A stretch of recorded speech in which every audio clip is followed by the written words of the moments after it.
नमस्कार। मैं डॉक्टर सुचिंता हिंदी की कक्षा में फिर से आपका स्वागत करती हूँ। आज हम इंटरमीडिएट द्वितीय वर्ष के पाठ्यक्रम में आरोह भाग 2 में संकलित गोस्वामी तुलसीदास पढ़ेंगे।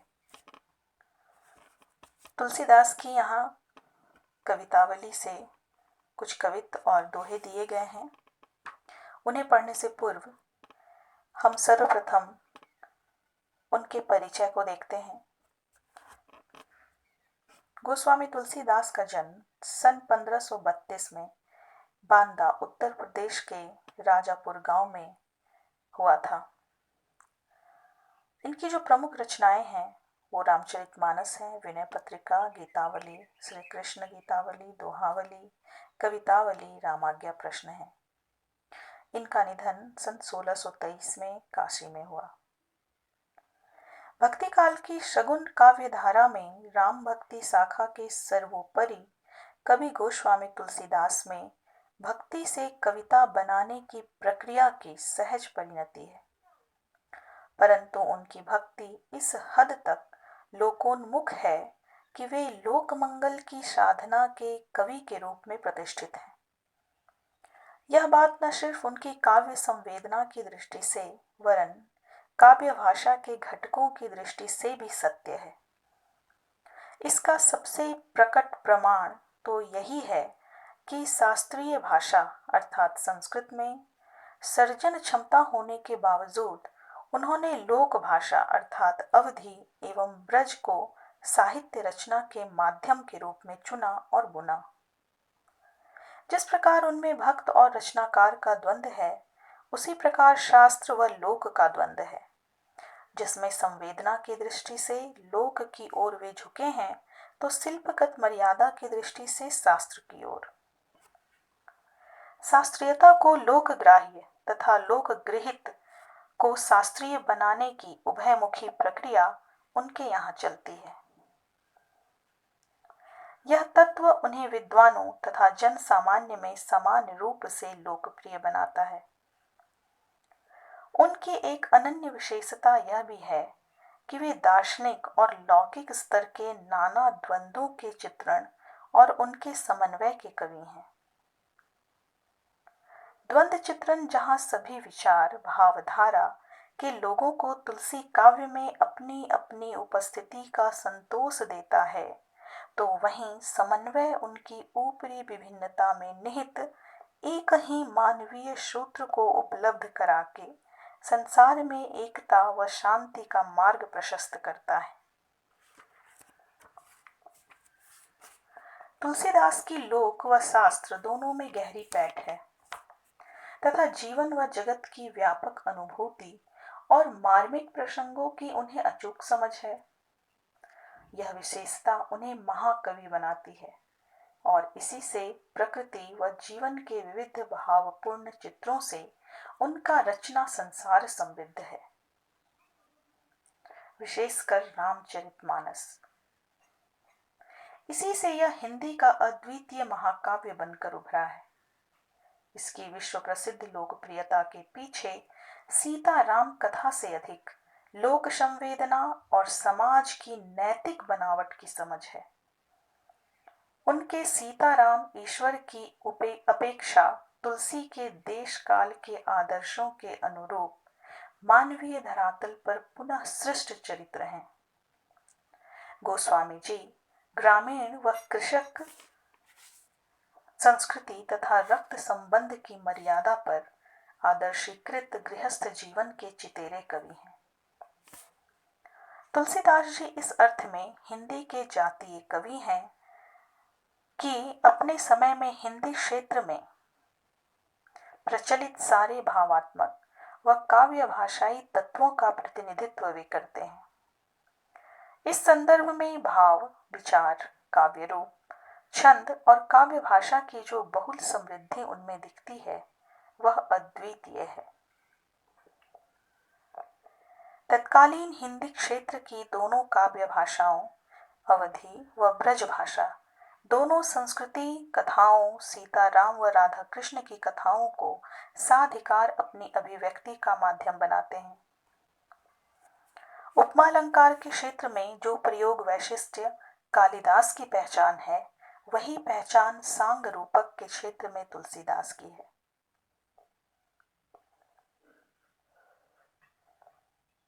विविध विषमताओं से ग्रस्त कली काल तुलसी का युगीन यथार्थ है, जिसमें वे कृपालु प्रभु राम व राम राज्य का स्वप्न रचते हैं।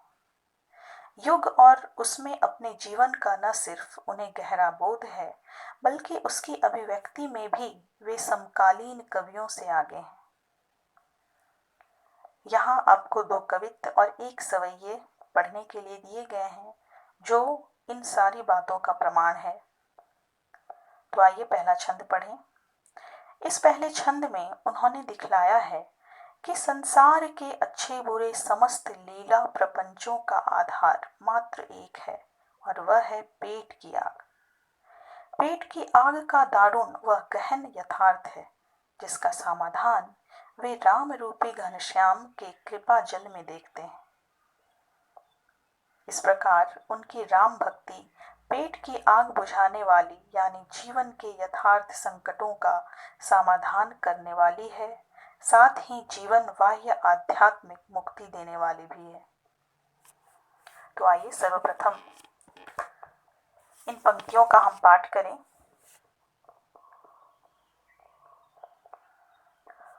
किस भी किसान कुल बनिक भिखारी भाट, चाकर चपल नट चोर चार चेट की।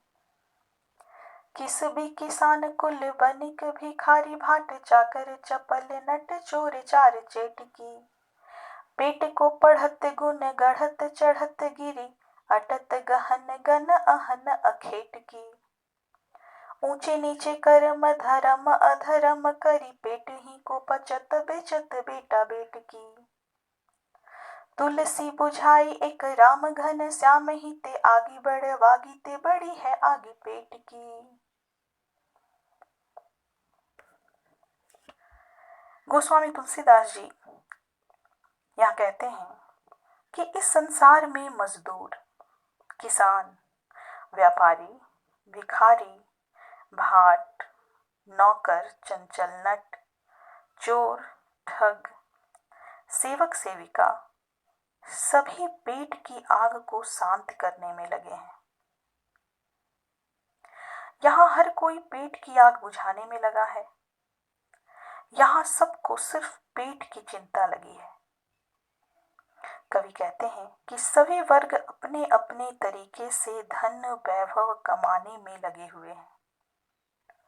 ये वर्ग ना जाने कितने ऊंचे नीचे कर्म करते हैं, अधर्म धर्म के कार्य करते हैं, अर्थात पेट के लिए, पैसा कमाने के लिए अत्याचार, अन्याय, अनैतिकता से भरपूर अनेकों कार्य करते रहते हैं। पेट की भूख को मिटाने के लिए ही ये लोग अपनी संतान, अपने बेटे बेटियों तक को बेचने का नीच कार्य कर बैठते हैं।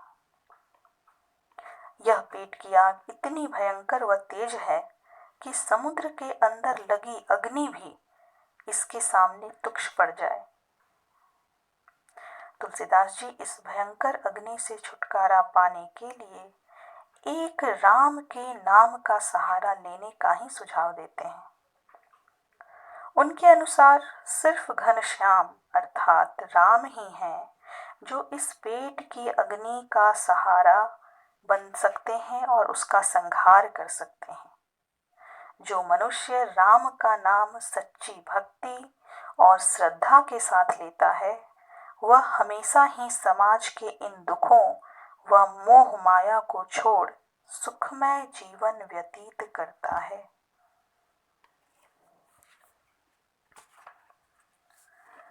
इन पंक्तियों में जो विशेष बातें हैं कि यहाँ समाज का यथार्थ चित्रण हुआ है, तत्कालीन समाज का। तत्सम प्रधान भाषा का प्रयोग हुआ है। बिंब योजना सुंदर एवं सटीक है तथा अभिधात्मक शैली का प्रयोग हुआ है। अनुप्रास अलंकार और श्लेष अलंकार का भी प्रयोग यहाँ हुआ है और प्रस्तुत कवित्त छंद का प्रयोग किया गया है। काव्यांश में सहज अवधी भाषा का प्रयोग है तथा कवित्त छंद होने के कारण इसमें लय, तुक और गेयता भी समाविष्ट हुआ है। तो आइए अगली छंद को देखें। खेती न किसान को, भिखारी को न भीख बलि, बनिक को बनिज न चाकर को चाकरी। जीविका विहीन लोग सिद्ध मान सोच, बस कहे एक एक ने सो कहाँ जाई का करी। वेद हो पुराण कहीं लोक हो विलोकियत, साकरे सबे पे राम रावरे कृपा करी। दारिद दशानन दबाई दुनी दीन बंधु, दुरित दहन देखी तुलसी हाहा करी।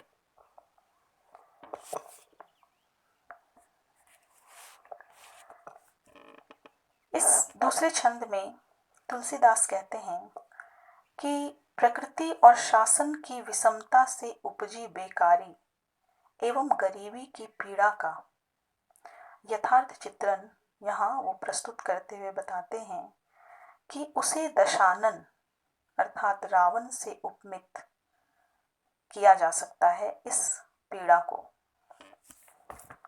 वो कहते हैं कि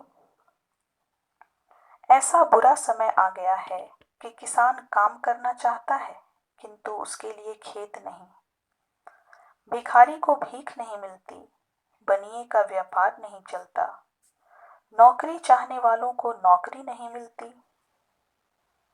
इस दयनीय और जीविका के बिना सभी वर्गों के लोग यही बात सोच रहे हैं और एक दूसरे से पूछ रहे हैं कि इस शोषण और अत्याचार से छुटकारा पाने के लिए अब वे कहाँ जाएं, क्या करें ताकि उनकी जीवन प्रक्रिया चल सके।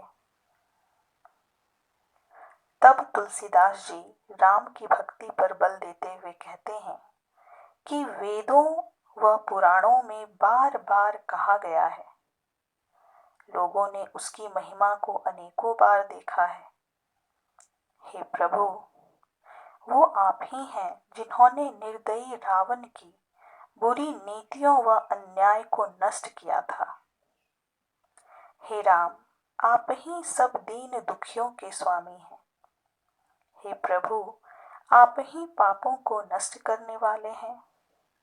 अर्थात हे राम, आप ही को यह दुनिया पाप नाशक मानती है, इसलिए दारिद्र्य रूपी रावण की विकरालता को देखकर तुलसी हाहाकार करता हुआ आपको पुकार रहा है।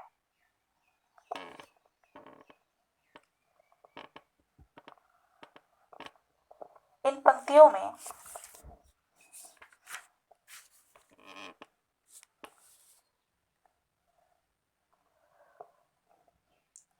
तुलसीदास ने तत्कालीन सामाजिक दशा का सजीव चित्रण किया है। इन पंक्तियों में शांत रस एवं प्रसाद गुण संपन्न भाषा है तथा अनुप्रास एवं रूपक अलंकार का भी प्रयोग किया गया है। तो आइए हम आगे की कविता को देखें। धूत कहो अवधूत कहो, राजपूत कहो जोल्हा कहो को। धूत कहो अवधूत कहो, राजपूत कहो जोल्हा कहो को। काहो की बेटी सो बेटा न ब्याहब, काहो की जाति बिगाड़ न सो। तुलसी सर नाम गुलामु है राम को, जाको रुचै सो कहो कछुओ। मांगे के खैबो मसीत को सोईबो, लेबो को एको न दैबो को दो। इन पंक्तियों में, इस सवैये छंद में तुलसीदास जी कहते हैं कि हम तो एक राम भक्त हैं जो मांग कर अपना पेट भरते हैं, अर्थात अन्न आदि मांग कर खा लेते हैं और बिना किसी सांसारिक तनाव एवं विपत्तियों की मस्ती में रात को सो जाते हैं। इस संसार में मैं किसी से लेनदार नहीं, मैं किसी से लेनदार नहीं हूं और ना ही मुझे किसी दूसरे से कुछ लेना देना है। अर्थात लेन देन के झमेले से दूर हूँ। वह कहते हैं कि उन्हें ना किसी से 1 रुपया लेना है और ना ही किसी को देना है, इसलिए वे मस्ती व चिंता रहित जीवन जी रहे हैं। इन पंक्तियों के माध्यम से भक्त हृदय के आत्मविश्वास का चित्रण यहाँ किया गया है या हो रहा है, तथा कवि ने समाज में व्याप्त जातिवाद और धर्म का भी यहाँ पर खंडन किया है। तुलसीदास जी आत्मविश्वास प्रकट करते हुए कहते हैं कि समाज मुझे चाहे कोई त्यागा हुआ कहे या सन्यासी, कोई जाति का राजपूत कहे या जुलाहा, मुझे इससे कोई फर्क नहीं पड़ता। फिर मुझे किसी की बेटी से अपने बेटे की शादी भी नहीं करनी जिससे किसी की जाति बिगड़ जाए।